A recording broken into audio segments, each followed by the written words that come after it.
تو میرے بھائیوں، اس تبلیغ کے کام کو سنجیدگی سے لو، انسانیت کے رخ پھر گئے ہیں۔ 1994 میں ہم آئے تھے، یہاں جماعت آئی تھی۔ یہ عرب والا جو مرکز ہے نیا چھوٹا سا تھا، یہاں پورا کوئی ہم نے 3-4 دن سورش علاقے میں بھاگ کے لوگوں کو اکٹھا کیا، تو اللہ کی قسم 300 آدمی اکٹھے نہیں ہوئے تھے، 300 اکٹھے نہیں ہوئے تھے۔ اور یہ آج اس مجمع کو اللہ گنے گا یا اس کے فرشتے گنیں گے، مجھے نہیں خبر کہ یہ اتنا مجمع کہاں سے آیا، یہیں سے ہی آیا ہے، یہیں سے اٹھ کر آیا ہے۔ یہ وہ محنت ہے جس کے اثرات اللہ تعالیٰ ظاہر فرما رہا ہے۔ اور مجھے نظر آ رہا ہے کہ 95-96% مجھے نوجوان نظر آ رہے ہیں۔ یہ بھی اس بات کی نشانی ہے کہ اللہ ہدایت کی ہوا چلانے والا ہے اور اسلام کا سورج چمکنے والا ہے۔ ایک دور تھا لوگ مسجدوں سے ہمیں نکالتے تھے، نکل جاؤ، وہابی آ گئے، گستاخ رسول آ گئے، نبی دے نام منن والے آ گئے، اور ایسے دھکے دیتے تھے اور ایسے گالیاں نکالتے تھے۔ یہ بہت پہلے کا دور ہے، لیکن اللہ تعالیٰ کا احسان ہے، لوگ قربانی سے چلتے رہے اور اپنی جان مال کے ساتھ پھرتے رہے۔ ایک گاؤں میں میں کبھی نہیں بھولوں گا، میں نیا تبلیغ میں تھا، ہم ایک گاؤں میں پہنچے، پیدل تھک ہار کے، ابھی سامان رکھا ہی تھا کہ مسجد کے امام آئے۔ انہوں نے ہمیں ماں، بہنوں، بیٹیوں کی گالیاں نکالی، اتنی غلیظ گالیاں کہ زمین کانپ اٹھے، آسمان تھر تھر آ جائے۔ اور میں بالکل نیا تھا، تو انہوں نے بستی کے لوگ بلائے، انہوں نے ہمارے بستر اٹھا کے باہر پھینک دیے، اور پھر انہوں نے فرمایا مسجد دھوو، مسجد ناپاک ہو گئی ہے۔ مسجد میں تو کافر بھی آ جائے تو ناپاک نہیں ہوتے۔ میرے نبی کے پاس کافر ملنے آتے تھے، مسجد میں بٹھائے جاتے تھے۔ طائف کے کافر آئے، میرے نبی نے مسجد میں بٹھایا، یہ تو نہیں فرمایا مسجد دھو دو۔ ہائے ہائے، اتنا تعصب! انہوں نے ہمارے بستر باہر پھینک دیے کہ نکل جاؤ، نہ تسی نبی دے منن والے، نہ تسی نبی دے عاشق۔ تو مجھے تو کوئی پتہ نہیں تھا، میں تو کالج سے سیدھا تبلیغ میں آیا، دین کا زیادہ پتہ نہیں تھا، یہ فرقوں کا بھی کوئی پتہ نہیں تھا، لیکن میں خود اپنے اندر تجزیہ کر رہا تھا، یہ کیسے دعویٰ کر رہا ہے کہ میں عاشق رسول ہوں؟ یہ مسجد میں ماں بہنوں کی گالیاں نکال رہا ہے اور کہتا ہم عاشق رسول ہیں، اور یہ جو گالیاں کھا کے چپ، اور ایک لفظ نہیں بولے، ایک لفظ، اور چپ کر کے بستر اٹھا کے ان کو دعائیں دیتے ہوئے آگے نکل گئے۔ میں کہا اگر یہ گستاخ رسول ہیں تو پھر کیا ان کو عاشق رسول کہا جا سکتا ہے کہ جو مسجد میں کھڑے ہو کے ماں بہن کی گالیاں دے رہے ہوں اور مصلی رسول پر بھی کھڑے ہو رہے ہوں؟ میرے بھائیوں، میں ہاتھ جوڑتا ہوں، میں ہاتھ جوڑتا ہوں، نکلو تعصب سے، نکلو تعصب سے نکلو۔ میں نے 3 گھنٹے ہو گئے مجھے بات کرتے ہوئے، میری کوشش رہی ہے کہ میں اسلام کو اجاگر کروں۔ فلانا بھیڑا ہے، ہم چنگے ہیں، اسا چنگے ہیں تو بھیڑن، اسا سچے ہیں تو کوڑن، اسا حق تھے تو باطل تھے، اسی عاشق تھے تو گستاخ۔ میں بھی کہہ سکتا ہوں، میں بھی تمہارے اندر نفرت کی آگ بھڑکا سکتا ہوں، لیکن میں نے اللہ کو جان دینی ہے، میرے اس بول کا مجھ سے حساب لیا جائے گا، مجھے اپنے اللہ کو جواب دینا ہے۔ امت کو توڑنے والا بول، امت کو توڑنے والا بول، یہ تو میرے بھائیوں کلمہ کفر کے قریب چلا جاتا ہے۔ تو امت بنو، امت بنو، امت بنو، ایمان والے بنو، اسلام والے بنو، باقی ساری نسبتیں ہٹا دو۔ تم سے پوچھو تم کون ہو، کہو جی ہم مسلمان ہیں۔ میں ایک جگہ تھا تو ایک ادھیڑ عمر شخص مجھ سے کہنے لگے پرانی بات ہے بیٹا تم کون ہو؟ تو اس نے چند فرقوں کے نام لیے، یہ ہو، وہ ہو، وہ ہو۔ میں نے کہا نہیں چاچا، میں مسلمان ہوں۔ وہ اس کو ایک کرنٹ لگا، وہ کہنے لگا بیٹا میری اتنی عمر گزر گئی، میں نے یہ جواب کسی سے نہیں سنا، تم نے یہ کہاں سے سیکھا ہے؟ میں نے کہا میں نے یہ تبلیغی جماعت میں سیکھا ہے۔ وہ ہمیں سکھاتے ہیں کہ کہ ہم مسلمان ہیں اور ایک دوسرے کی قدر کرنا ہم پر فرض ہے، رائے کا اختلاف برداشت کرنا ہم پہ فرض ہے۔ تو میں سارے مجمع کے سامنے ہاتھ جوڑتا ہوں، ایک تو اپنے اللہ سے معاملہ درست کرو توبہ کے ساتھ، ایک اللہ کے بندوں سے معاملہ درست کرو معافی کے ساتھ، اور اس پاک پیغام کو لے کر دنیا میں پھرو۔ دنیا اللہ کے فضل سے آ چکی ہے ہدایت کے کنارے پر، اسلام کے کنارے پر، اور ہوا چلنے والی ہے۔ یوفی الصابرون اجرہم بغیر حساب، میں تیری امت کے صبر والوں کو بے حساب دوں گا، کوئی ضرب تقسیم کوئی۔ عارف والے میں جو عورت جو مرد تیری امت کا صبر کا دامن پکڑ گیا، بے صبرا نہ ہوا، تو وعدہ تیری تو فعل، بے حساب، بے حساب، بے حساب، کوئی حساب نہیں ہے۔ اعلان ہوگا، اب اگلی اعلان ہوگا، فَلْيَكُمْ أَهْلُ صَبْرٍ، اب اللہ اعلان کرے گا فَلْيَكُمْ أَهْلُ صَبْرٍ، ہاں بھائی صبر والے کھڑے ہو جاؤ۔ تو کچھ مرد کچھ عورتیں ہیں کھڑے ہوں گی اسی امت میں سے، صبر والے آ جاؤ بھائی۔ تو ایک طبقہ آئے گا عورتوں کا، مردوں کا، تو اللہ نا ان کی شان کو ظاہر کرنے کے لیے خود ہی اگلا قدم اٹھائے گا۔ فرشتے نے اگو کر دے، اس کا انہوں نے روکو، انہوں کو حساب دو۔ تو فرشتے کہیں گے او بھائی صاحب، او بھائی صاحب کدھر جا رہے ہو؟ کہا جنت جا رہے ہیں۔ کہا حساب دا دیتی جاؤ۔ اب سارا مجمع سن رہا ہے، کہیں گے ہمارا حساب ہے ہی کوئی نہیں، ہمارے رب نے کہہ دیا ہے بے حساب۔ تو وہ کہیں گے تم کون ہو؟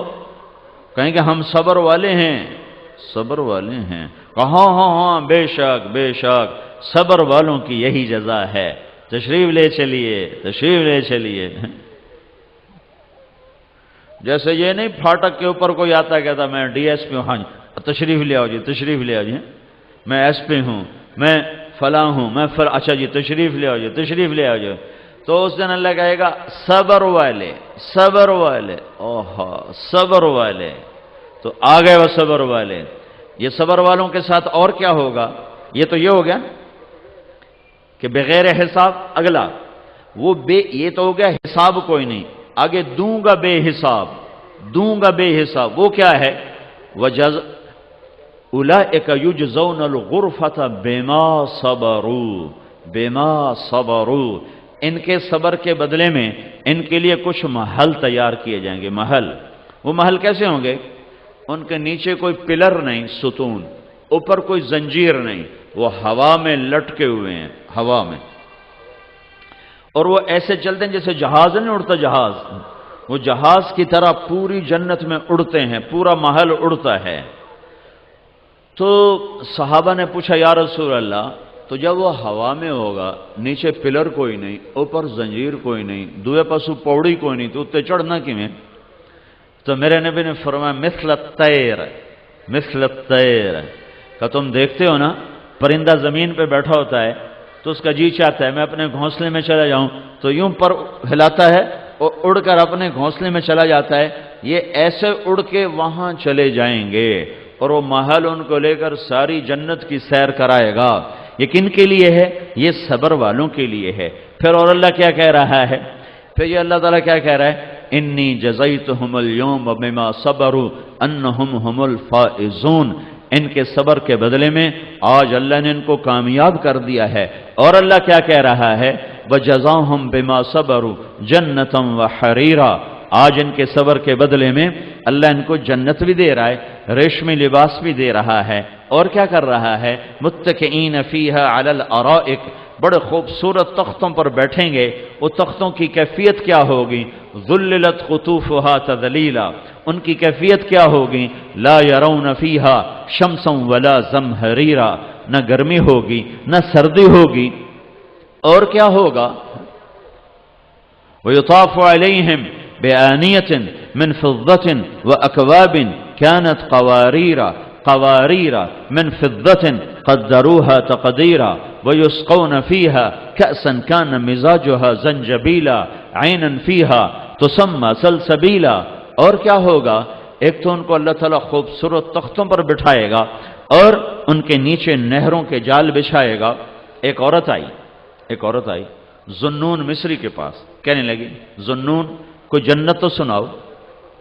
وہ کہنے لگی اللہ کے بندی جنت کون سنا سکتا ہے، لیکن تمہیں ایک اس کا نمونہ دکھاتا ہوں۔ جنت میں خوبصورت عالی شان سونے کا محل ہے، اس کے وسط میں ایک سرخ یاقوت کا بڑا خوبصورت بارادری ہے، اس بارادری کے وسط میں ایک عالی شان تخت بچھا ہوا ہے جو یاقوت اور زمرد سے جڑا ہوا ہے، اور اس کے نیچے سے نہریں نکلتی ہیں دودھ کی، شہد کی، پانی کی، شراب کی، اور اس کے پہلو میں اس کی بیوی ہے جس کو حسن و جمال ایسا ملا ہے کہ وہ سمندر میں تھوک ڈالے تو میٹھے ہو جائیں، سورج کو انگلی دکھائے تو سورج بے نور ہو جائے، اور وہ مردوں سے بات کرے تو مردے زندہ ہو جائیں، اور رب ان دونوں کو دیکھ دیکھ کر خوش ہو رہا ہوگا اور اپنے دروازے رحمت کے اور کھول رہا ہوگا۔ ابھی وہ یہاں تک پہنچے تھے تو عورت کہنے لگی ارے مصری تو نے مجھے مار دیا، اور گر کے مر گئی۔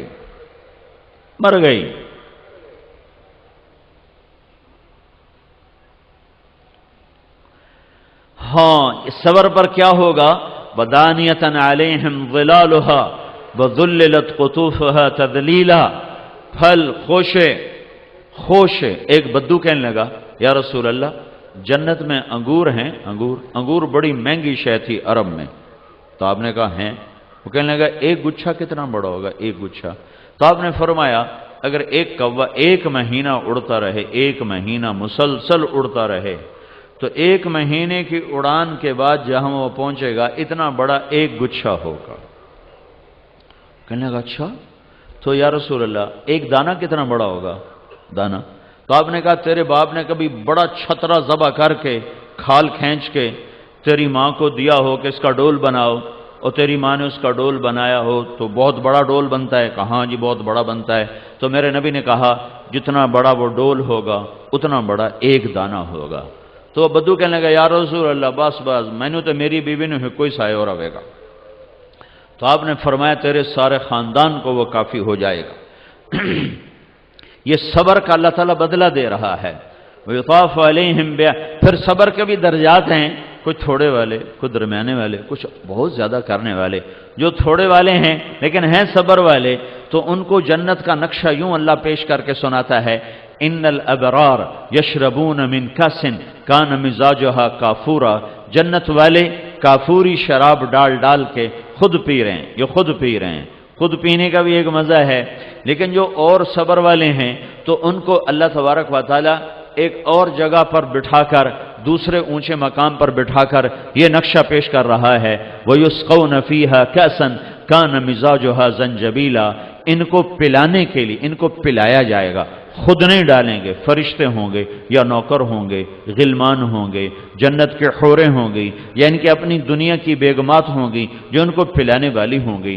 جنت کی حور کو ایسا حسن ملا ہے کہ وہ اس کے چہرے کا نور اللہ کے نور میں سے ہے، اس کے چہرے کا نور اللہ کے نور میں سے ہے، لہذا اس کے حسن پہ زوال نہیں ہے، اور اس پر ایک نظر پڑ جائے کسی کی تو 40 سال اس کی نظر واپس نہیں آتی، 40 برس نظر واپس نہیں آتی، 40 برس نظر واپس نہیں آتی۔ لیکن ایمان والی عورت اس جنت کی حور سے 70,000 گنا زیادہ خوبصورت ہوگی۔ حضرت ام سلمہ نے پوچھا یا رسول اللہ دنیا کی عورت کا درجہ بڑا ہے کہ جنت کی حور کا؟ تو میرے نبی نے کہا دنیا کی عورت کا۔ حضرت ام سلمہ نے پوچھا کس وجہ سے؟ تو میرے نبی نے فرمایا اس لیے کہ یہ نماز پڑھتی ہیں وہ نماز نہیں پڑھتی، یہ روزے رکھتی ہیں وہ روزے نہیں رکھتی، یہ اللہ کی بندگی کرتی ہیں وہ بندگی نہیں کرتی، تو اپنی عبادت بندگی اطاعت کی وجہ سے اللہ ان کے حسن و جمال کو اتنا اونچا کر دے گا کہ جنت کی عورت ان کے حسن کے سامنے ماند پڑ جائے گی اور ان کے آگے خادمہ کی طرح ہو جائے گی۔ تو ایک منظر یہ قرآن بتاتا ہے، پھر جو بڑے پکے صبر والے ہوں گے ان کے لیے اللہ ایک تیسری شکل بتاتا ہے وَسَقَاهُمْ رَبُّهُمْ شَرَابًا طَهُورًا، وہاں اللہ خود ساقی بن کے پلا رہا ہوگا، ساقی اللہ ہو جائے، خدا خود میرے مجلس بود شب جائے کہ من بودم، میں نے خدا لفظ آیا ہے خدا اس لیے خدا کہہ رہا ہوں، ورنہ میں آپ سے بھی کہتا ہوں کہ لفظ اللہ اللہ ہے، خدا نہ کہا کرو، منع نہیں ہے، کوئی میرے تو مولوی فتویٰ نہ لا دے گے، منع نہیں ہے، بڑے بڑے علماء نے استعمال کیا ہے، لکھا ہے استعمال کیا ہے، لیکن میں یہ کہتا ہوں کہ اللہ کا ترجمہ صرف اللہ ہے، اللہ کا ترجمہ صرف اللہ ہے، اللہ کا ترجمہ نہ بھگوان ہے، اللہ کا ترجمہ نہ اوتار ہے، اللہ کا ترجمہ نہ دیوتا ہے، اللہ کا ترجمہ نہ گاڈ ہے، اللہ کا ترجمہ نہ یزداں ہے، اللہ کا ترجمہ نہ خدا ہے۔ اللہ صرف اللہ کے لفظ میں آتا ہے، نہ وہ خدا میں آتا ہے، نہ وہ گاڈ میں آتا ہے، نہ وہ بھگوان میں، نہ اوتار میں، نہ یزداں میں، نہ خدا میں، نہ وہ کسی بھی اس نام میں جو میں نے اور آپ نے تجویز کیا وہ اس میں نہیں سماتا۔ اللہ صرف اللہ ہے، اللہ صرف اللہ ہے۔ جب بھی بولو اللہ بولو۔ میں یہ نہیں کہہ رہا ہوں کہ خدا کہنا منع ہے، میں یہ نہیں کہہ رہا ہوں خدا کہنا غلط ہے، سارے علماء استعمال فرماتے ہیں، لیکن میں یہ کہہ رہا ہوں کہ اللہ صرف اللہ ہے، اللہ صرف اللہ ہے۔ کسی لفظ میں سے حرف نکالو مطلب تبدیل ہو جاتا۔ خدا کا مطلب ہے جو اپنے وجود میں کسی کا محتاج نہ ہو، خود آ، یہ فارسی لفظ ہیں، خود آ، دو کا یہ مجموعہ ہے، جو اپنی ذات میں اپنا وجود رکھتا ہو، کسی کا محتاج نہ ہو، سمد، ٹھیک ہے۔ لیکن اللہ کے نام میں ایک عجب بات ہے، کسی لفظ کا حرف نکال دو، خدا کا ہی آپ خا نکال دو، پیچھے دا رہ گیا، دا تو دا ہماری زبان میں تو کوئی لفظ ہے نہیں، پٹھان آندے دادے، پھر اس کا دال نکال دو تو خا رہ گیا، خا بھی ہماری زبان میں کوئی نہیں، یہ پٹھانی آندے خا۔ طارق جمیل، طارق کا مطلب ہے رات کو آنے والا، اس کا تا ہٹا دو تو پیچھے ہو جائے گا ارق کا مطلب ہے بے قرار ہونے والا، اس کا الف ہٹا دو تو یہ ہو جائے گا طرق کا مطلب ہے دروازہ کھٹکھٹانے والا، اس کا کاف ہٹا دو تو ہو جائے گا طرع، چھا جانے والا، کوئی کیفیت جو دل پہ چھا جائے۔ جمیل جمال والا، جیم ہٹا دو میل بن گیا، یمیل بن گیا، یا ہٹا دو جمل بن گیا، اونٹ بن گیا۔ یہ میں نے آپ کو مثالوں سے بات عرض کی۔ اب میں لفظ اللہ کو لیتا ہوں، اللہ کو، تم اللہ کا الف ہٹا دو، یہ اللہ ہے، اس کا یہ الف ہٹا دو تو پیچھے رہ گیا للہ۔ تو میرے رب کے قرآن نے گواہی دی کہ یہ بھی اللہ پر آتا ہے، للہ ما فی السماوات و ما فی الارض، ٹھیک ہو گیا۔ اب اس کا یہ لام ہٹا دو، یہ لام تو پیچھے لام اور ہا رہ گیا، لہو، تو یہ بھی قرآن گواہی دیتا ہے، لہو ما فی السماوات و ما فی الارض۔ پھر اس کا آخری لام ہٹا دو تو پیچھے الہ رہ گیا، تو یہ بھی قرآن گواہی دیتا ہے، وَهُوَ الَّذِي فِي السَّمَاءِ إِلَٰهٌ وَفِي الْأَرْضِ إِلَٰهٌ۔ اب اور عجب بتاؤں، الف بھی ہٹا دو، لام بھی ہٹا دو، اگلا لام بھی ہٹا دو، آخری ہا کی صرف پیش باقی رکھو تو وہ بھی اللہ کی طرف پہنچاتی ہے۔ اور میرا قرآن کہتا ہے، اللہ لا الہ الا ہو، اللہ لا الہ الا ہو اللہ، لہو اللہ، الہ اللہ، للہ اللہ، اللہ ہے۔ اللہ نور السماوات والارض، اللہ لا الہ الا ہو، اللہ الذی رفع سبع سماوات ومن الارض مثلہن۔ تو بھائیو، اللہ کو حضرت عائشہ رضی اللہ تعالیٰ عنہ کا فرمان ہے، سب سے پہلی بدعت جو اس امت میں آئے گی وہ اللہ کے نام کو محبت سے لینا بھول جائیں گے۔ لفظ اللہ ان کی دنیا میں دل کی دنیا میں کوئی ہلچل نہیں مچائے گا، تو میرے دوستو، میرے بھائیو، یہ اللہ کا پیغام ہے 1.25 لاکھ نبیوں کے ذریعے سے کہ اللہ تک پہنچو، اللہ کو ڈھونڈو، اللہ کی طلب میں نکلو۔ آئے ہائے، نشان منزل جانا ملے نہ ملے، مزے کی چیز ہے ذوق جستجو میرا۔ اسے ڈھونڈنے میں بھی مزہ ہے، اسے پکارنے میں بھی مزہ ہے، اس کے آگے رونے میں بھی مزہ ہے، اس سے مانگنے میں بھی مزہ ہے، اس کے آگے سر جھکانے میں بھی لذت ہے، اس کے نام پہ کٹ جانے میں بھی لذت، اس کے نام پہ پٹ جانے میں بھی لذت ہے، اس کے نام پہ لٹ جانے میں بھی لذت ہے۔ دیکھتے نہیں ہو کربلا کا قافلہ کیسے مسکراتا ہوا نیزوں پہ چڑھ گیا، کیسے نیزوں پہ لٹک گئے، جو ایک بول پر جان بھی بچاتے، مال بھی بچاتے، اپنا ملک بھی بچاتے، اپنی نسل بھی بچاتے، اپنا سب کچھ بچاتے، اور جنت تو پہلے ہی موجود ہے کہ میرے نبی نے فرمایا حسن اور حسین جنت کے نوجوانوں کے سردار ہیں۔